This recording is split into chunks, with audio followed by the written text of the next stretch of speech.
Ancient humans worked 15 hours a week. You'll never guess what they did with the other 153. No alarm to beat, no inbox, no boss deciding what your morning is worth. For roughly 300,000 years, that wasn't a fantasy. That was simply what being human looked like. So what actually filled those days? Not the campfire and spear cliche you're picturing. Something stranger and honestly something better. Let's start with a number that should stop you cold. The average person alive today will spend around 90,000 hours of their life working. That's not a typo. That's over 10 straight years of your one existence handed over to a job.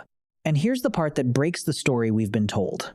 For almost the entire span of human history, jobs weren't a thing that existed to hand yourself over to.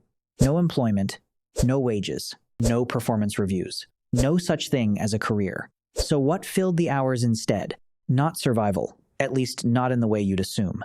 In the 1960s, an anthropologist named Richard Lee did something nobody had really done before. He didn't theorize about ancient life from a desk. He went and lived alongside the Jew, Hoansi people of the Kalahari, one of the last populations on Earth still surviving the way humans did before farming, and he counted their hours. What he found didn't just surprise him. It rewired an entire academic field. Adults were putting in around 15 to 20 hours a week on food, not 15 to 20 hours a day, a week. Less than half of a standard modern work week, and that included everything. Hunting, gathering, walking, all of it. If this were a fluke, one group, one desert, you could wave it away. It isn't. The Hadza of Tanzania, the Aceh of Paraguay, the Martu of the Australian outback. Different continents, different climates, different diets, wildly different histories, and almost the exact same number keeps showing up. Somewhere between 15 and 20 hours of work a week. You, reading this right now, almost certainly cleared double that before Friday even hits. Naturally, the skeptics jumped in. Fine, they said, those are modern people living a modern version of an old lifestyle. How do we actually know ancient humans, thousands of years back, lived anything close to this? The answer isn't a theory. It's written directly into bone. When researchers lay skeletons from early farming communities next to skeletons from the hunter-gatherers who came before them, the difference isn't subtle. The farmers are shorter. Their bones show the telltale pitting of chronic malnutrition. Their teeth are wrecked from a diet suddenly dominated by starchy grain. Their spines carry the wear of the same repetitive motion, day after day, season after season. The older skeletons tell a completely different story. Taller, straighter, fewer cavities. Joints that show far less damage. If early human life really was the brutal, exhausting scramble for survival we picture, the bones should agree. They don't. They say the opposite. These people were doing less repetitive grinding labor than the farmers who replaced them, not more. But bones only tell you about bodies. What about time? Real free time. Hours given over to nothing but wanting to. That's where it gets almost unbelievable. In the mid-1990s, a team exploring southern France stumbled into Chauvet Cave, and inside, they found paintings that had been sitting untouched for close to 30,000 years. Not crude scratches, horses caught mid-stride, lions rendered with actual shading and depth. Someone crouched by firelight, deep underground, giving hours, maybe days, to art that fed exactly nobody. Travel to Blombos Cave on the South African coast, and you'll find something even older. Shell beads dated around 100,000 years old, with tiny, deliberately drilled holes, clearly strung as jewelry. The nearest shoreline sat 20 kilometers away. Someone made a 40-kilometer round trip on foot to gather shells, then spent hours carefully piercing each one with a stone tool. Not for food, not for defense, to look good. A flute carved from a vulture's wing bone turns up in Germany, roughly 40,000 years old, 5 holes spaced with real musical precision.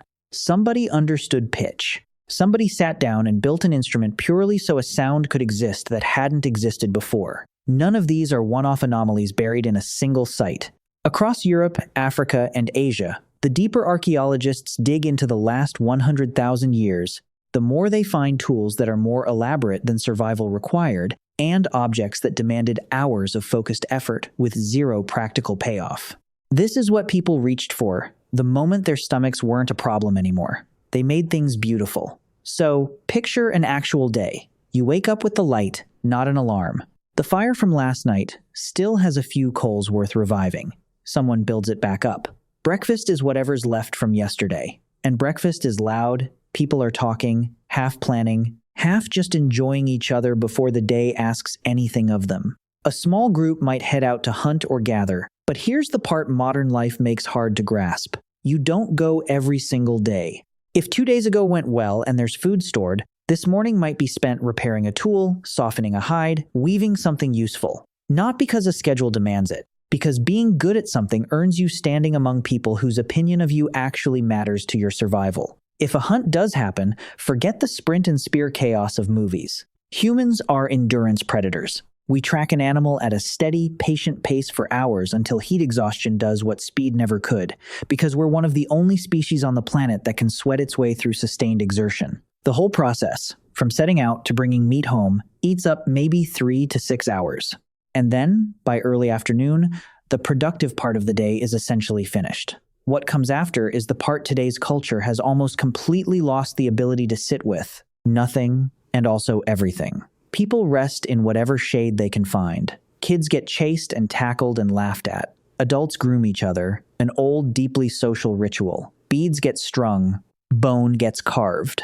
Naps happen without guilt attached to them. Researchers studying the Jew Hoanzi found something remarkable buried in this unproductive stretch. Roughly 6 hours a day given entirely to social contact, talking, laughing, connecting, for no reason beyond the fact that in a world without currency, contracts, or police, your survival is entirely underwritten by whether the people around you actually like you. That's not wasted time. That's the most important investment a person can make. Night brings something even more telling. Anthropologist Polly Weissner spent years recording conversations among the Jew, Hoansi, and found a clear split. Daytime talk was practical, tracks spotted, plants ripening, minor disputes over sharing. But once night fell and everyone gathered around the fire, more than 80% of the conversation shifted to something else entirely: stories, origin myths, legends of ancestors doing impossible things, jokes, tales from places nobody in the group had ever seen. This, many researchers argue, is the exact soil culture grew out of. Gods, meaning imagination, the stuff you only have room to think about once your stomach's full and no threat is circling. Sleep wasn't even the single unbroken block you're used to either. Historical records and sleep studies both point to something called segmented sleep. Roughly 4 hours of rest, a stretch of quiet wakefulness in total darkness, then another 4 hours. That in-between hour wasn't insomnia. It was built-in reflection time, and we only lost it once artificial light convinced us the night had to be filled or wasted. Add it up, and one day looks something like this: 4 to 6 hours on food or tools, 6 hours of pure connection and storytelling, 8 hours of sleep split across 2 phases, and whatever was left simply given to existing, no productivity required to justify it. Everything flipped about 10,000 years ago. In the Fertile Crescent, people began planting instead of gathering, penning animals instead of tracking them. Agriculture had arrived, and it solved one problem while quietly creating a much bigger one. More food kept more infants alive to adulthood. More surviving people needed more farmland to feed them. More farmland needed more hands working it, sunup to sundown. There was no point on that loop that led back to less work, only forward, into more of it, with no exit built in. Farming was brutal in a way foraging never was. Plowing, weeding, storing, defending the harvest from animals and other hungry humans. The skeletons confirm it without ambiguity. Early farmers worked longer, ate a narrower and worse diet, and died younger than the hunter-gatherers before them. But the population kept climbing regardless, and larger populations need specialists, toolmakers, then soldiers, then priests, then administrators, and eventually, an idea that would have sounded insane to anyone living 10,000 years earlier: that your time now belonged to someone else in exchange for the resources to stay alive. By the time cities rose, the old rhythm was gone completely, replaced by schedules and obligations, and the quiet, universal agreement that most of your waking life exists to fund your own survival. Now you spend 90,000 hours at work. They spent a fraction of that. You compress sleep into one exhausted block and label 2A.M. Wakefulness, a disorder. They split sleep in 2 and use the gap to think. You spend years chasing goals, a system invented on your behalf. They woke up each morning already enough, with nothing left to prove and no one left to prove it to. You carve out time for art after the job is done. They had the time first, and the art came naturally, because that's simply what humans reach for when nothing else is demanding their hands. We're not a different species than they were. But we've drifted so far from how we spent 99% of our existence that most days we might as well be. We traded freedom for stored food, connection for scale, and unstructured time for productivity. And the strangest part is most of us never even clocked what we gave up because we were never alive to know it was ours in the first place.